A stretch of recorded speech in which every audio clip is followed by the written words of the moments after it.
Tu fais quoi là? Je fais ma vidéo sur Star Wars.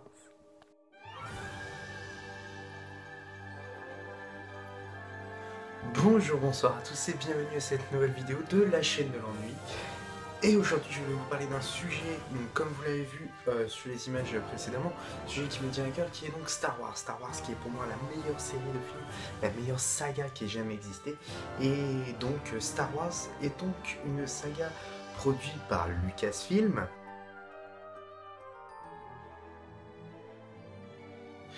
Et Star Wars est une saga qui est en 6 chapitres. Oui, je dis 6 chapitres parce que pour moi, la saga numéro 7 n'est pas une... Enfin, le film numéro 7 Star Wars n'est pas vraiment pour moi. Enfin, c'est un vrai Star Wars, mais ce que je veux dire, c'est que c'est pas Lucasfilm et LucasArts qui l'ont produit, c'est Disney qui a racheté pour quelques millions ou milliards de dollars George Lucas l'idée de Star Wars et qui a tout changé. Absolument tout. Et donc, voilà. Alors, qu'est-ce que Star Wars? Donc, on va commencer par définir l'univers Star Wars. L'univers Star Wars, donc, c'est comme il est dit dans chaque film Star Wars au début. Il y a bien longtemps, dans une galaxie lointaine, très lointaine. Et là, on connaît tous cette fameuse musique magistrale qui est de Star Wars, le tin tin tin tin tin tin tin tin tin tin. Enfin bref, tout ça pour dire que Star Wars est une saga à thème extraordinaire et qui ne voulait rien faire comme tout le monde. George Lucas a dit, les gars, je veux faire une saga. Mais on va commencer par un épisode qui s'appellera Un Nouvel Espoir. Et donc dans la saga, l'épisode Un Nouvel Espoir est l'épisode numéro 4. Oui, l'épisode numéro 4, c'est pas logique de pas commencer par l'épisode numéro 1, mais c'est comme ça. Et donc dans cet épisode numéro 4, on va découvrir Ben Kenobi, qui se trouve être Obi-Wan Kenobi dans les épisodes 1, 2 et 3. On va découvrir Luke Skywalker, le fils de Dark Vador et par conséquent Anakin Skywalker, le héros de la saga 1, 2 et 3. On découvre aussi l'empereur en sous-entendu qui est tout simplement l'empereur Palpatine, le sénateur suprême des épisodes 2 et 3. Non. Si, non, des épisodes 1, 2, 3, à la fin du 1, il est quand même déjà chancelier suprême. Et les Stormtroopers, et puis bien sûr les impériaux, etc., etc. Donc, la planète Tatooine, qui est la planète d'origine, va rencontrer un franc succès avec un magnifique box-office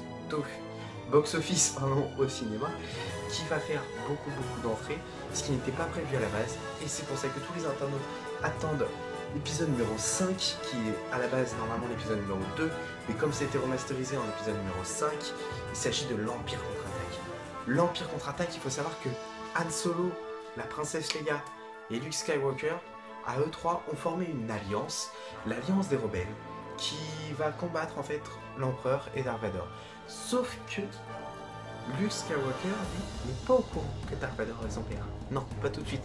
C'est dans l'épisode numéro 5 où l'on découvre les personnages comme Lando Calrissian ou comme Lobot, celui qui s'occupe de la Cité des Nuages, qui sont des personnages très importants dans toute la saga. Et il y a cette fameuse phrase tellement magnifique.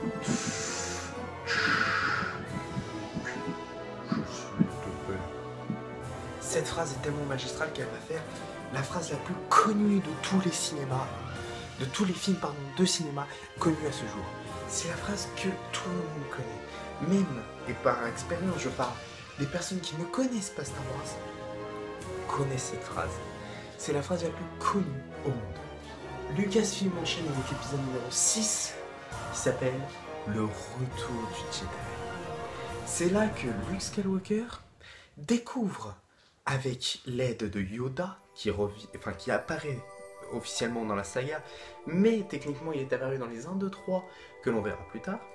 C'est là où l'on découvre que Luke Skywalker est un vrai Jedi, et par conséquent, il se fait son propre sabre laser, qui est la pâle copie du sabre laser d'Obi-Wan Kenobi dans le numéro 3, et qui a une lame verte, qui est la lame des maîtres Jedi. Et par conséquent, il va se mettre à affronter Dark Vador.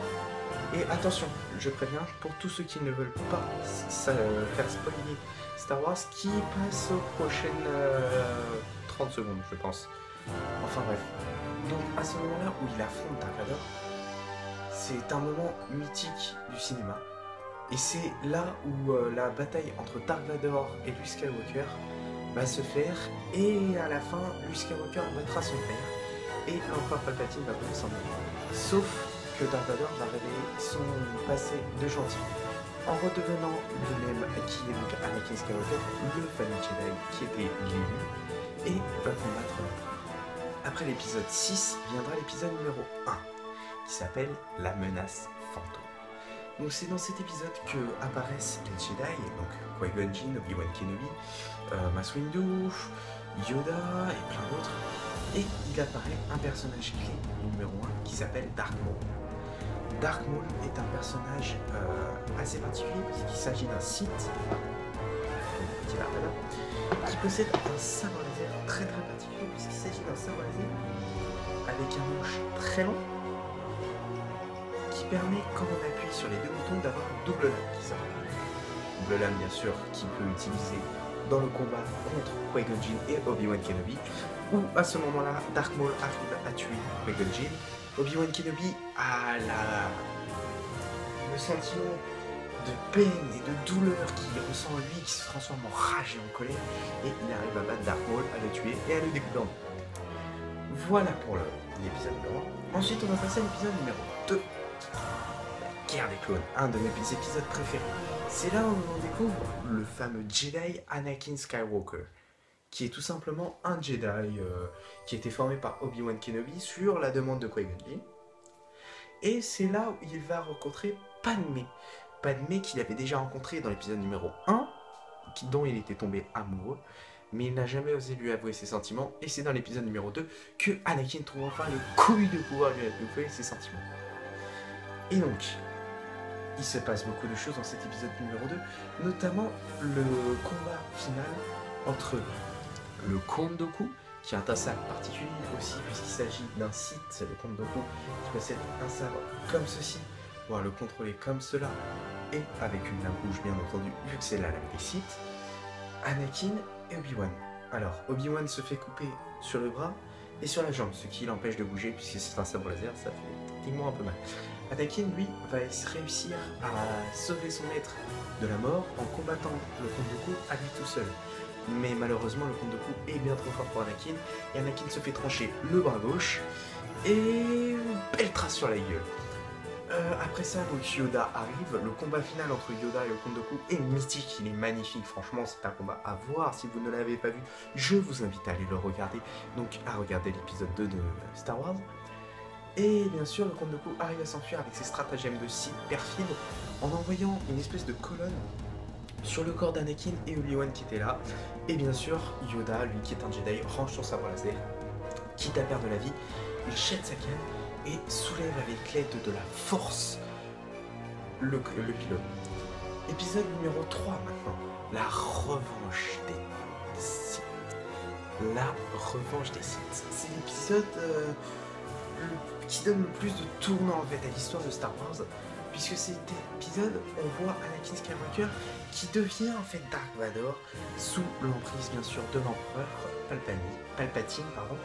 Et bien sûr, là, la bataille finale, j'ai même pas envie de trop parler de Star Wars 3, tout simplement parce que c'est un vrai spoiler pour ceux qui n'ont pas vu Star Wars 3 et qui se sont dit tiens, je vais peut-être aller regarder Star Wars 3, ça peut être sympa.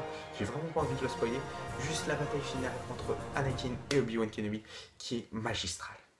Voilà, et puis aussi, on peut parler de beaucoup de choses, notamment quand Anakin utilise la force pour étrangler Padmé. Tiens, la force, parlons-en. Qu'est-ce que la force? La force est une entité, une pièce maîtresse, comme une aura que le Jedi contrôle. Alors, il faut savoir que la force est dite au départ des médichloriens.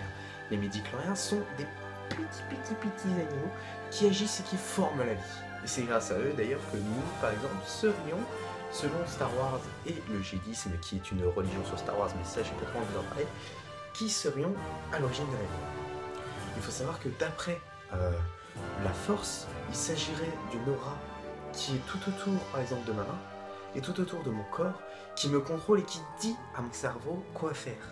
C'est une théorie entièrement non scientifique, je précise. Et bien sûr, la force n'existe pas. En vérité, on ne peut pas, par exemple, à partir de ça, arriver à avoir quelque chose qui nous retombe dans la main. Je sais, j'ai trop de talent. Non mais sérieusement, on peut pas faire ce genre de choses. C'est le genre de choses qui n'existe pas en réalité. Et voilà.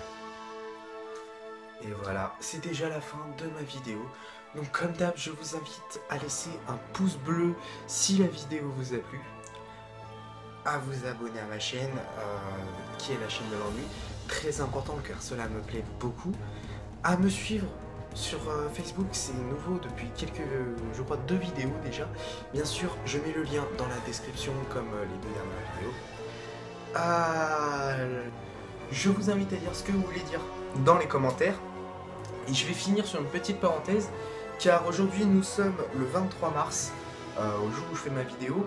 Le 22 mars, il y a eu un attentat extraordinaire et horrible en Belgique.